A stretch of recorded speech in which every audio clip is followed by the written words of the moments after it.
हे what's up guys, welcome back once again.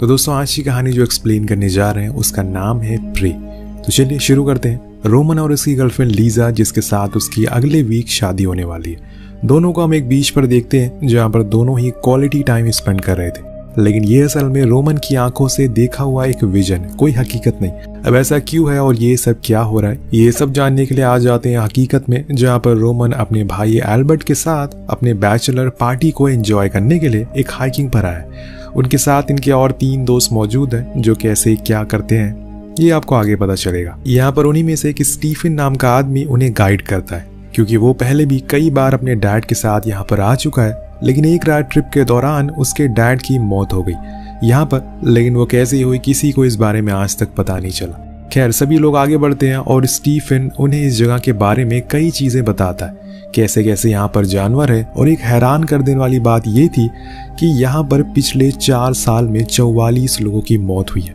जिसके पीछे की वजह आज तक किसी को पता नहीं चली है। ये सब बातें जानकर एल्बर्ट थोड़ा डर जाता है, लेकिन फिर उसका भाई उसे शांत कराता है और फिर ये लोग एक जगह रुककर आग जलाते हैं और आराम करते हैं, जहाँ पर इन्हें एक राइफल शॉट की आवाज सुनाई देती है जो आसपास ही किसी ने चलाई होगी। लेकिन स्टीफन कहता है कि शायद ये किसी शिकारी का काम होगा, हमें इसे इग्नोर करना चाहिए। तो वो ऐसा ही करते हैं, लेकिन तभी हम उनके पीछे एक चट्टान पर किसी को खड़ा हुआ देखते हैं, जिसके हाथ में एक स्नाइपर है और वो इन्हें देख रहा है, पर ये लोग उसे नहीं देख पाते। अब ये कौन है, क्या चाहता है, क्या इसी ने 44 लोगों को मारा है, ये सारी बातें आपको कुछ ही देर में पता चल जाएगी। लेकिन इतना जरूर बता देना चाहता हूँ कि ये कहानी जैसे जैसे आगे बढ़ेगी आपको हर मोड़ पर एक ट्विस्ट और कुछ खतरनाक विजुअल देखने को मिलेगा जो आपको हैरान कर सकता है। कहानी आगे बढ़ती है और पूरे दिन ट्रैक करने के बाद ये लोग अपनी कार के पास आने लगते। इसी बीच एल्बर्ट को वहाँ एक पेड़ के नीचे एक खिलौना मिलता है जो किसी बच्चे का हो सकता है। लेकिन ये यहाँ क्या कर रहा है, इस जंगल में कोई इतने छोटे बच्चे के साथ तो नहीं आएगा, ये सब सोचने लगता है। लेकिन इतने में एल्बर्ट उस खिलौनों को अपने पास रख लेता है और आगे चलने लगता है। लेकिन यहाँ इसने यही चीज सबसे बड़ी गलती कर दी। सभी कार के पास पहुंचते हैं और अगले दिन का प्लान करने लगते हैं। लेकिन तभी एक और गोली चलती है जिसकी आवाज इस बार विंसेंट के मुंह से निकलती है, क्योंकि गोली आकर उसके हाथ पर लगी थी, जिससे सभी डर जाते हैं और फौरन जाकर कार के पीछे साइड ले लेते हैं, क्योंकि उन्हें पता चल चुका था कि जो पहली गोली चली थी वो किसी शिकारी ने शिकार करने के लिए नहीं बल्कि इन्हें बताने के लिए चलाई थी कि वो इनका शिकार है। लेकिन इन्हें कैसे भी करके अभी कार में बैठना होगा। लेकिन उससे पहले रोमन जंगल की ओर मुंह करके उस शिकारी को बाहर आने को बोलता है और उनका सामना करने के लिए कहता है। लेकिन वो इतना बेवकूफ नहीं है, उन्हें यहाँ से जितनी जल्दी हो सके निकलना होगा। पर सबसे पहले तो विंसेंट के हाथों पर पट्टी बांधते हैं और फिर सही मौके का इंतजार करते हैं। लेकिन इतने में एक और शॉट आता है और वो जाकर लगता है इनकी कार पर, यानी कि उस शख्स को इनके हर प्लान के बारे में पहले से ही पता है। अब इन्हें कुछ और सोचना होगा। एल्बर्ट कहता है कि हमें जंगल के अंदर जाना चाहिए, जहाँ पर हमें थोड़ा समय मिल जाएगा यहाँ से भागने के लिए। जो भी ये सब कर रहा है वो हमें देख भी नहीं पाएगा। इसीलिए ये लोग अचानक से एक साथ जंगल के अंदर भाग जाते हैं और यही तो शिकारी चाहता था, ये उनकी नजर के आसपास ही रहे। अब वो इन्हें जंगल में ढूंढेगा। लेकिन जाते जाते एल्बर्ट भागते हुए अपने फोन को ले लेता है, क्योंकि एक वही था जिसके पास उसका फोन था। जितने भी लोग वहां मौजूद थे सभी ने अपने फोन कार में छोड़ दिए थे। लेकिन दोस्तों, एल्बर्ट का फोन भी काम नहीं करता, क्योंकि आसपास कोई नेटवर्क नहीं है।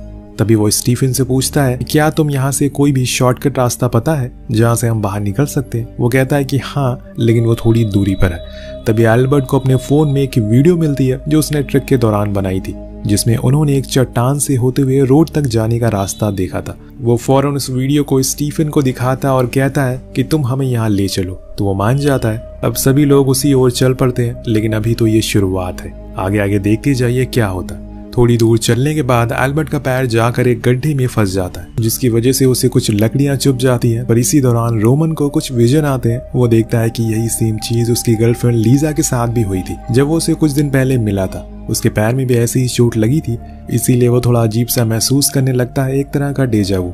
लेकिन उसे ये विजन इस समय पर क्यों आ रहा है? इसी बीच उसे थोड़ी दूरी पर किसी की ग्रेव दिखती है, जिसके ऊपर एक माला चढ़ी हुई थी।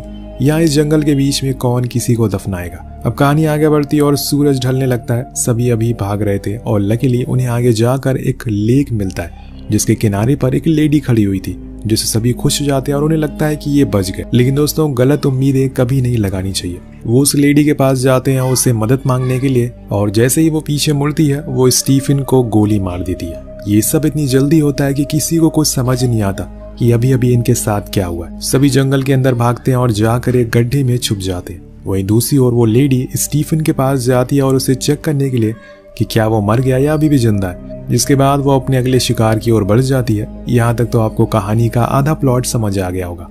जितने भी लोग यहाँ पर मर रहे थे, जो अभी तक इन लोगों के साथ, उन सब के पीछे इसी लेडी का हाथ है।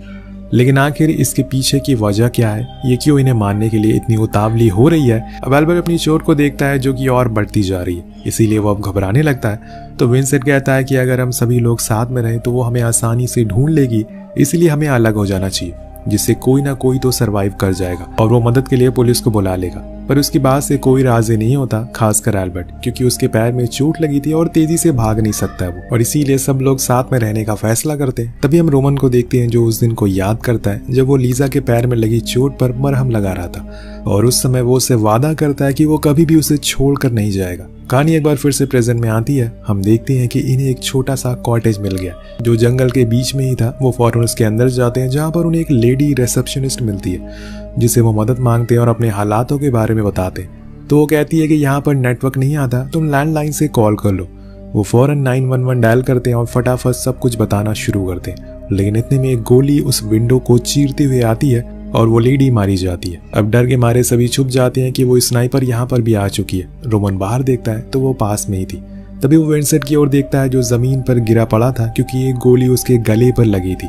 वो किसी भी समय मारा जा सकता है। रोमन उसके पास घसीटता हुआ जाता है और उसका हौसला बढ़ाता है। तभी एल्बर्ट और पीटर कहते हैं कि हमें पीछे वाले रास्ते से यहाँ से निकलना चाहिए, वरना वो लेडी अंदर आ जाएगी। लेकिन रोमन उसे छोड़कर अकेले नहीं जा सकता, इसीलिए वो उसके पास ही रहता है। लेकिन इतनी देर में एक और गोली आती है और उसका काम तमाम हो जाता है और अब ये आराम से जा सकते हैं इसे छोड़कर। फाइनली वो पीछे वाले रास्ते से भागना शुरू करते हैं, जो जाकर एक पेड़ के पीछे छुपते हैं। वहाँ एल्बर्ट उनसे कहता है कि अब वो और नहीं चल सकता, क्योंकि उसके पैर में लगी चोट अब बढ़ती जा रही है। तो एल्बर्ट, और इसीलिए ये एल्बर्ट को सहारा देते हुए आगे बढ़ रहे थे। लेकिन अभी तक इन्हें कोई रास्ता नहीं मिल पाया जिससे यहाँ से बाहर निकल सके। अगर आसान भाषा में बोले तो ये इस जंगल में फंस चुके हैं। अब बीच रास्ते में चलते हुए इन्हें किसी की आहट सुनाई देती है। ये धीरे हो जाते हैं और जब करीब जाते हैं तो इन्हें वहां पर वही लेडी दिखाई देती है जो बंदूक के साथ तैयार थी। तीनों भागने लगते हैं पर एक जगह गिर जाते हैं और आखिर में हार मानकर खुद को उसके हवाले करने का फैसला करते हैं। उससे कहते हैं कि हमें अब ये खेल नहीं खेलना, तुम्हें अगर हमें मारना है तो मार दो, लेकिन बस एक बारी। इन सब बातों से उस लेडी पर कोई भी असर नहीं होता और वही बंदूक लेकर वो खड़ी रहती है। वो गोली भी नहीं चलाती, जिसका ये साफ मतलब था कि वो इन सबको इतनी आसानी से मौत नहीं देना चाहती। वो इन्हें तड़पाना चाहती है और तब जाकर ये उन्हें मारेगी। और ये बात रोमन भी समझ जाता है, इसीलिए वो वहां से भागने को कहता है। वो बस वहां खड़े उसे देखती रहती है और जब तक वो दूर नहीं चला जाता, और इसके बाद वो एक शिकारी की तरह इनका पीछा करती है। उधर तीनों धीरे धीरे करके जंगल की ओर अंदर जा रहे होते हैं। उन्हें हर एक कदम फूंक फूंक कर रखना होगा, क्योंकि कहीं से भी गोली चल सकती है। वो पत्थरों का सहारा लेकर आगे बढ़ रहे थे। ऐसे ही जब वो एक पत्थर के पीछे छुपे हुए थे तो उन्हें वहां पीछे वही लेडी खड़ी हुई मिलती है जो बंदूक रीलोड कर रही थी। इनके पास अच्छा मौका है कि ये तीनों जाकर उसे पकड़ ले, लेकिन शायद इन्हें अभी ये करना सही नहीं लगता। तो यहाँ एल्बर्ट सबसे पहले एक लकड़ी के टुकड़ों को दूसरी ओर फेंकता है ताकि वो उसका ध्यान भटका सके और फिर ये लोग वहां से निकल सके, और ऐसा करने में वो कामयाब भी हो जाते हैं। तीनों अगली सुबह एक किसी प्लेग्राउंड दिखने जैसी जगह पर पहुंचते हैं, जहाँ पर उन्हें बच्चों के झूले लगे हुए मिलते हैं। वहीं कुछ छोटे छोटे घर भी थे, जिससे ये पता चलता है कि ये शायद यहाँ पर कुछ फैमिलीज रहा करती थी, लेकिन अब वो यहाँ से चली गई। वही एल्बर्ट अपने पैर को लेकर अब बहुत परेशान हो चुका है। उसे कैसे भी करके इन सब चीजों से छुटकारा पाना होता है, इसीलिए वो उस लेडी को मारने का प्लान बनाता है। लेकिन तभी स्टीफन कहता है कि हमें दिमाग से काम लेना होगा, जल्दबाजी से कुछ नहीं होगा। तभी एल्बर्ट कहता है कि देखो तो सही कौन बोल रहा है। वो गुस्से में आकर उस बुरा भला कहने लगता है और ये बातचीत इतनी बढ़ जाती है कि हाथापाई पे उतर आते हैं ये लोग। तभी एल्बर्ट वो चीज कह देता है जो शायद उसे नहीं कहना चाहिए था। जिस भाई के लिए तुम ये सब कर रहे हो उसी ने तुम्हारी गर्लफ्रेंड के साथ किया था। ये सुनकर स्टीफन वहां से चला जाता है, लेकिन रोमन वहीं खड़ा था और वो सोच में पड़ जाता है कि आखिर ऐसा क्या हुआ था। वो एल्बर्ट से इस बारे में पूछता है, लेकिन वो कहता है कि हमें सबसे पहले यहाँ से बाहर निकलने का सोचना चाहिए, ना कि इस बात के बारे में। रोमन को गुस्सा आ जाता है और वो उसे वहीं छोड़कर आगे आ जाता है, जहाँ पर उन्हीं घरों में एक घर मिलता है जिसका गेट खुला था। वो उसके अंदर जाता है। वहां पर उसे कुछ फोटोज फ्रेम मिलती हैं, जिसमें उस लेडी स्नाइपर और उसके बच्चे की फोटो लगी हुई थी। यानी कि इस समय जिस घर में वो मौजूद है वो किसी और का नहीं बल्कि उसी लेडी का जो इन्हें मार रही है। तभी रोमन की नजर एक आर्टिकल पर पड़ती है जो जर्मन न्यूज़पेपर का था, जिसमें लिखा था कि कुछ हाइकर ने जंगल में एक छोटे बच्चे को मार दिया। मतलब कि गोली मार दिया उसकी माँ के आंखों के सामने। यहाँ तक कि रोमन को कुछ बात समझ आने लगती है, लेकिन जब वो पास में रखे लैपटॉप में फुटेज को देखता है तो उसे सब कुछ समझ आ जाता है कि ये असल में क्या चल रहा है। उसे एक वीडियो मिलती है जिसमें कुछ हाइकर ने शराब पी रखी थी, और वो हाइकर थे या फिर शिकारी थे ये हमें नहीं बताया जाता, पर उनके पास राइफल होती है जिसे लेकर वो इस जंगल के लेक के पास पहुंचते हैं, जहाँ पर उसे एबा दिखती है जो उस लेडी का नाम था। वो अपने बच्चे के साथ वहाँ खेल रही थी, लेकिन इन हाइकर ने आते ही एबा के साथ बदतमीजी करना शुरू कर दिया, जिस चक्कर में उसकी और उनके बीच में कहासुनी हो गई, और इसी को लेकर उन्होंने शराब के नशे में गलती से उस छोटे बच्चे को गोली मार दिया, वो भी एबा के सामने। जिसके बाद जो भी इस जंगल में आया कोई भी वापस जिंदा लौट कर नहीं गया। पिछले सालों में जो भी मौतें हुई उन्हें किसने मारा आज तक किसी को पता नहीं चला कि एबा उनकी लाशों का क्या करती है, किसी को कुछ पता नहीं है। अब बारी इन तीनों लोगों की है। उधर रोमन दूसरे रूम में जाता है जहां पर उसे बच्चे के कुछ टॉयज मिलते हैं जो कि एबा ने संभाल कर रखे थे, और जो टॉयज उसे कहानी की शुरुआत में मिले था वो भी उसी के बेटे का था। जो ग्रेव हमें जंगल में देखने को मिली थी आप समझ गए होंगे किसकी है। जी हाँ, वो उसी की बेटे की है। उधर हम स्टीफन को देखते हैं जो अकेले ही जंगल के बाहर की ओर जा रहा है, जो कि सबसे बड़ी गलती थी, क्योंकि अब एबा उसके पीछे पड़ी है। वो सबसे पहले तो उसके पैर में गोली मारती है जिससे कि वो वहीं गिर जाता है। गोली की आवाज से रोमन को समझ आ जाता है कि उसका भाई खतरे में है। वो भागते हुए जाता है, लेकिन तब तक बहुत देर हो चुकी थी, क्योंकि एबा उसके करीब ही खड़ी हुई थी बंदूक को ताने हुए। ये दोनों भी उसे देख लेते हैं। एल्बर्ट उसे बचाने के लिए जाता है, लेकिन तब तक वो उसे हेडशॉट दे देती है। उसने अब इन्हें भी देख लिया था, इसीलिए वो एक गोली चलाती है जो जाकर एल्बर्ट के कंधे पर लगती है, जिससे कि वो और घायल हो जाता है। कुछ देर चलने के बाद वो खुद ही बेहोश हो जाता है। रोमन उसे घसीटते हुए आगे ले जाता है। कुछ ही देर बाद वो दोनों एक जगह पर रुकते, लेकिन अभी तक एल्बर्ट को होश नहीं आया था। वो उसके फोन को लेकर चेक करता है, कभी कोई नेटवर्क तो नहीं आया, लेकिन कोई आसार इन्हें नजर नहीं आ रहा था। ऊपर से वो लेडी इनके पीछे अभी भी पागल की तरह पड़ी हुई है। लेकिन यहाँ रोमन को उस फोन में लीजा के कुछ मैसेज दिखाई देते हैं, जिसमें उसे कुछ फोटोज भी मिलती है, जिसे देखकर वो समझ जाता है कि असल में उसके पीठ पीछे क्या चल रहा है। उसे याद आ जाता है कि एक दिन जब उसके घर एल्बर्ट आया था तो वो किसी काम से बाहर गया था, और ये फोटोज भी उसी दिन की है। एल्बर्ट के होश आने पर वो उसे देखकर समझ जाता है कि उसे सब कुछ पता चल चुका है, इसीलिए वो उसे सफाई में कहता है कि ऐसा करने के लिए तुम्हारी गर्लफ्रेंड ने ही मुझे कहा था। वो चाहती थी कि मैं उसके बिजनेस को और सिक्योर करूं, जिसके बदले में वो मेरे साथ सोएगी, और वो उसे सॉरी भी बोलता है। लेकिन तभी वो जाकर उसे एक पंच मारता है, जिससे कि वो फिर से बेहोश हो जाता है। और इसी पल वो देखता है कि एबा पहाड़ के ऊपर जा रही है। वो एक प्लान बनाता है कि कैसे भी करके वो आज उसे मार देगा, तभी उनकी जान बच सकती है। वो सबसे पहले तो एल्बर्ट को एक पत्थर के नीचे छुपा देता है, और फिर उसके जेब से वो बेटे का टॉय ले लेता है, उसका चाकू भी साथ में। वो उसके पीछे जाने लगता है, और जाकर वो दोनों पहाड़ी पर मिलते हैं, जहाँ पर एबा नीचे की ओर देख रही थी। वो धीरे धीरे उसकी ओर पीछे से बढ़ता है, लेकिन इतने में वो पीछे मुड़ जाती है और उसके पैर में सीधा गोली मारती है। और अब बारी थी उसकी। वो उसके करीब आती है, लेकिन तभी रोमन उसके बेटे का टॉय निकाल कर उसे दिखा देता है और बोलता है कि तुम्हें क्या लगता है कि तुम ये सब जो कर रही हो वो सही है? क्या इससे तुम्हारे बेटे की आत्मा को शांति मिल जाएगी? लेकिन एबा के ऊपर भूत सवार था।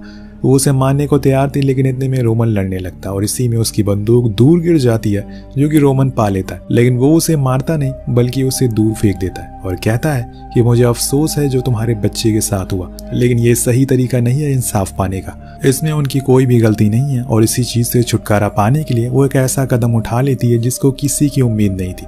वो वहीं पहाड़ से सीधा नीचे कूद जाती है और उसकी मौत हो जाती है। जिसके बाद हम रोमन को देखते हैं, जो कि चैन की सांस लेता है। इसी के साथ ये कहानी यही खत्म हो जाती है। आपको कहानी कैसे लगी नीचे कमेंट करके जरूर बताएगा। मिलते हैं अगली वीडियो में। Peace out.